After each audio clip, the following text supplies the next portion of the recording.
Bonjour, dans cette vidéo, on va faire l'inventaire des mots encodés la 4e semaine. Tous les mots qui sont encodés cette semaine sont des noms féminins, sauf un rat qui est un nom masculin. Alors pour les noms féminins, je les ai classés en 3 catégories. 1, 2, 3. On va d'abord regarder ceci. Ce sont tous les noms féminins qui se terminent par un son voyelle, qui est soit le I, soit le U. Donc le E final en fait sera un E muet, puisqu'il suit un son voyelle. Ici, ces 3 mots se terminent par un son consonne, et c'est le même son consonne, c'est le son T. Donc le E final sera encodé avec la deuxième face de la carte du son T, avec le graphème qui s'écrit TE. Pour encoder une moto, donc ce mot-là ne prendra pas de E à la fin.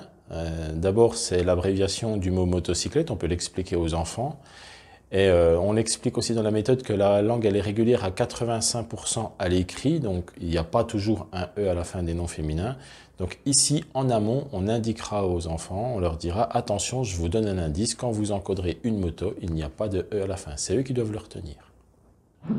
Pour encoder un rat, les enfants se référeront à l'indice orthographique qui est donné, c'est-à-dire un T muet, et ils ne devront pas l'oublier au moment de l'encodage. Je vais maintenant rappeler le protocole d'encodage. C'est très important que les enfants suivent ce protocole-là, toujours de la même manière, pour donner des bonnes habitudes d'écriture. Donc, dans un premier temps, l'enfant identifie à l'oral le mot qu'il a à écrire, ici une tomate.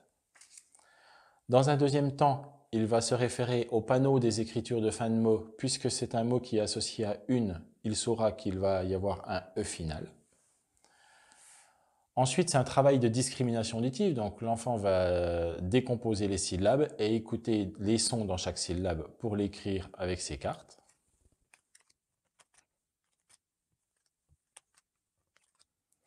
Alors là, il fait son essai d'écriture, il encode d'abord syllabe par syllabe, et une fois qu'il pense qu'il a terminé, il rapproche les syllabes pour former le mot.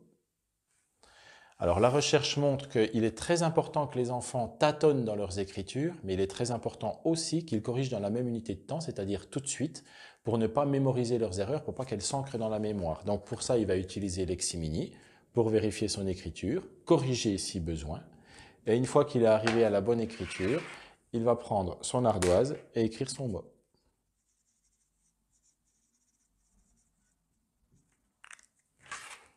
Et voilà.